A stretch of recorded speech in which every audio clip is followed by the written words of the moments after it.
An undocumented immigrant is not a criminal, and we have to correct course in this conversation.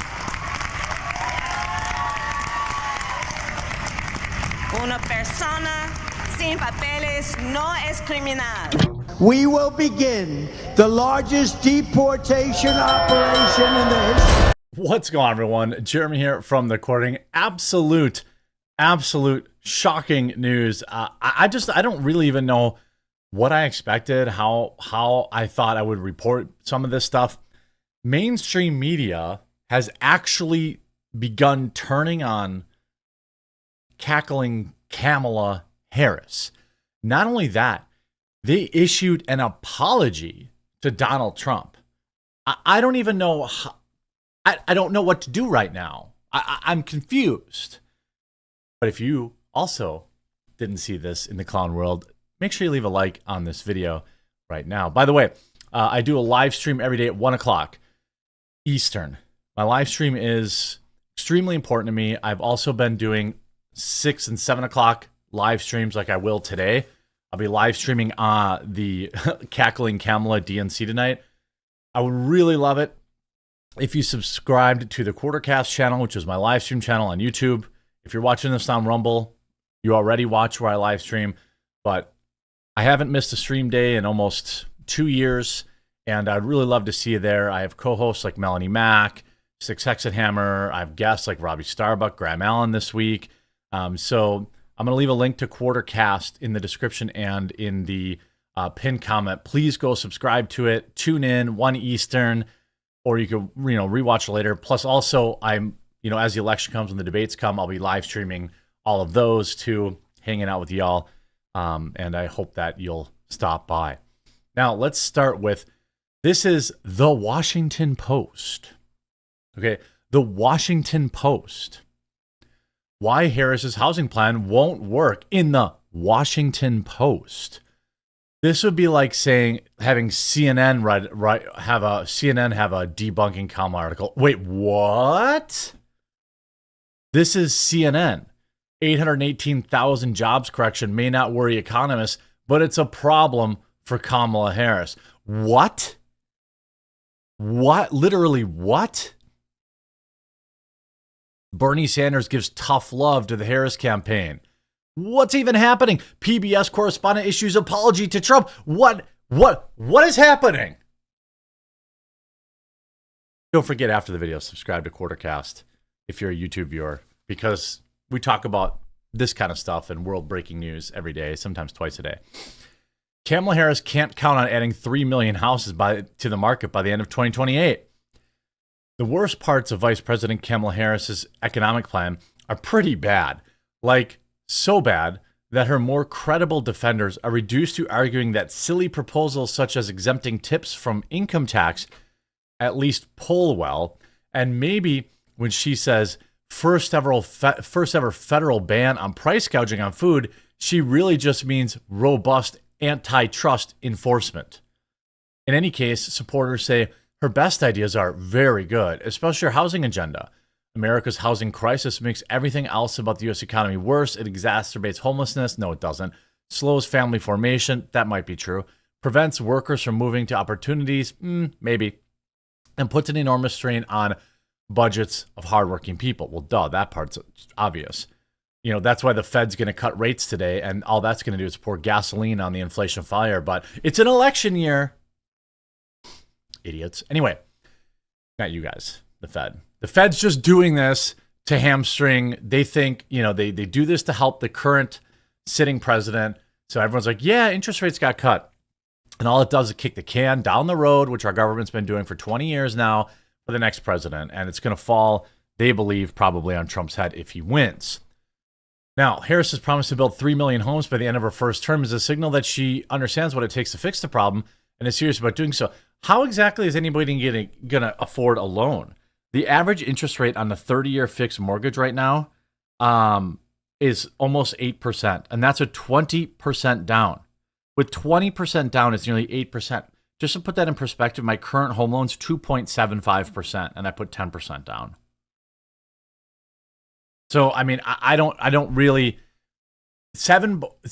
almost 8% means I cannot I will not. I wanted to build a new studio on my property. No chance I'm building it at 8%. No way. I'm sure there's lots of other people who are doing that. It's certainly true that Americans' housings can't be fixed without a new supply. Ultimately, it's unlikely that 3 million homes or anything close to that number can be added in the next 4 years. And by the way, who could afford them? This is why I'm saying, how about this? Here's The Economist. These are just articles that came out today. Kamala Harris' cost of living plan will end in failure. She's the latest presidential candidate to embrace a self-defeating economic plan. It's easy enough to understand what motivating Kamala Harris's economic strategy. Poll after poll demonstrates that many Americans consider the cost of living to be their main concern. However, are heading in towards the presidential election in November, and Ms. Harris is at a disadvantage, having served as vice president during the time in which inflation soared to a 40-year high. By the way, it's going to go up when they lower rates later today or later this week. So when everyone's running around saying, oh, they lowered rates, that's so good. No, it's not. I know this feels bad as people who want to get loans, and myself, like, it's just going to put off opportunities for me. But rates need to go up. You can't just keep lowering rates. They should really be increasing the rate. But we won't get into I'm not an economist, but I understand that much about inflation and the cost of borrowing money. Okay. You see Bernie Sanders. This is all from today. Last night at the DNC, Senator Bernie Sanders urged Americans to support Vice President Kamala Harris. Simple enough. Any astute observer knows that Sanders has a notoriously testy relationship with the Democratic establishment. He's been sparing in his words of praise for the Harris campaign so far. Well, he's not interested in supporting her. He went on Theo Vaughn and said, yeah, well, she is the candidate, I guess.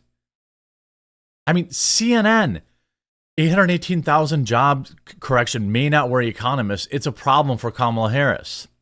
The federal government routinely revises economic data, but rarely makes a correction as large as it did Wednesday. By the way, that was the leading story on my local news. It's been on, national news. Everybody saw that. The new data, you mean the data they were hiding, comes as politically consequential at a politically consequential moment as Vice President Kamala loser drunk wine mom tries to ride momentum. What momentum? The cackle momentum? That's gone, lady. We're going to take a look at that too. Momentum is Democrats' new presidential nominee and rewire voters' perception of Biden administration economy. You can't. All Trump needs to do for the next 75 days is remind America that you were in the White House the last 4 years and ask them if they're better off now than they were 4 years ago. That's literally all he has to do to get undecided voters. That's it. Will he do that? I don't know. Sometimes he's a little bit of a wild card. I did see Comrade Kamala trending this morning that his administration paid to promote on Twitter, which I think is genius. Genius! Like, if you go to X, I don't know if it's still up right now. Oh, and look, by the way, the New York Times is out here. The New York Times is fact-checking Kamala Harris. The New York Times, I don't think Biden ever faced this level of scrutiny. If we go to trending, is it gone now? Or maybe because I already clicked on it, I don't see it. But Comrade Kamala was trending this morning, I believe. If we go to, which is, of course, connecting her to communism, which, maybe not, maybe that won't hit with, middle-aged, folks that have lived in, the Midwest for their, the Western nations for a lot of years, but immigrants will know. Ask any Chinese American what they think of capitalism. Ask any Cuban what they think about capitalism. You got, it would be funny if they replaced Comrade Kamala with Biden. Well, yeah, they might be thinking about that right now. If you look at the markets, Trump now at his largest lead against Kamala Harris. Now, again, these markets are directional at best, just like polls. So you don't get too excited about them, okay? The only people that's actually putting money into this are like crypto people. It's not like people are going to Vegas. This isn't the Vegas odds, okay? And I'm not even sure if I can see that. Let's see. Vegas odds, President 2024. 3 hours ago, Donald Trump now favorite to win election with bookmakers again. This was temporary. This is a new change, right? You see, if you click on the person's name, this is the actual information you want to see. Donald Trump against Joe Biden before Joe Biden dropped out was a 72% odds-on favorite to win. That's a number that gets me excited. Doesn't mean I'm not going to vote. Doesn't mean I'm not going to go register other people to vote, because this is baking all that in. Okay. Him having a 53% chance right now is irrelevant. That's basically a coin flip. Now, when Kamala came in, she enjoyed a massive lead, as much as 10 points. But again, this is just directional. Okay. It's just directional. 53-46 is a coin flip. In football, that's just a touchdown. That's like a +7 in the Vegas odds. Now, you see, Kamala did enjoy a 54% chance at August 15th. Now, it's going to depend. Yes, she's cratering since the DNC down to 46% chance. But again, I'm not excited about this, and you shouldn't be either. This doesn't tell us anything. Okay. Vegas coming in doesn't really tell us anything. Donald Trump favored to win election with bookmakers again. Donald Trump has replaced Kamala as a favorite to win 2024 presidential election. As of 3 a.m. today, Trump had better odds of winning in November than Harris had at Paddy Power, Belfair, William, and 888 Sport. They all had the vice president as a favorite as recently as Tuesday. Now, Trump's gain comes amid growing speculation that independent presidential candidate RFK will endorse him. I don't know how big of a chance that, it'll give him a little bit of bump, but that may matter in swing states. It may matter in Wisconsin, where 1,000 votes may literally, give him the state, 10,000, 5,000 votes, right? Paddy Power and Betfair are offering odds at 54.5% on a Trump win in November against 52.4% for Harris. By contrast, on August 20th, just 2 days ago, both bookmakers had the odds of 55.6% on Harris winning. So they've flipped in 3 days. And Kamala Harris hasn't even talked yet. We know what happens when she opens her mouth and anything comes out of it instead of going in, right? Then you had PBS correspondent issues groveling apology for comments about Trump interference in the ceasefire talks. PBS correspondent Judy Woodruff issued an official apology. Why? Because a U.S. senior journalist has said that presidential candidate Donald Trump is trying to get Israeli Prime Minister Benjamin Netanyahu to halt Gaza peace talks until after the election. A complete, utter fabrication. Never happened.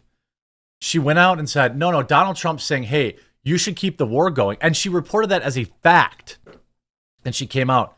These clarifications, by the way, rarely matter.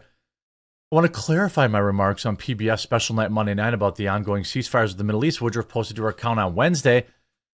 As I said, this was not based on my original reporting, and I was referring to reports I had, quote, read in Axios, which is getting community noted every single day, about former Trump having spoken to Israeli Prime Minister. In the live TV moment, I repeated the story because I hadn't seen later reporting that both sides had denied it. Baloney.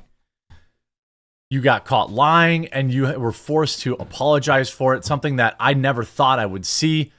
Again, this changes nothing. Register a Republican or 5, and then don't wait for someone else to do it. Just do one. If everyone just does one, that's all it'll take. By the way, link in the description and pin comment to Quartercast. I'll be live today at 1 Eastern, as I am Monday through Friday, but I will also be live tonight for the Cackle convention, where Kamala Harris is going to be probably tanking her odds even more after she comes out and slurs her words for 30 minutes. You're going to want to be hanging out for that tonight at 8-ish Eastern. So subscribe to Quartercaster if you're a YouTube viewer. I hope to see you there. Otherwise, if you're a Rumble viewer, well, I'll already be. Hope you enjoyed this video. We'll talk to you again real soon.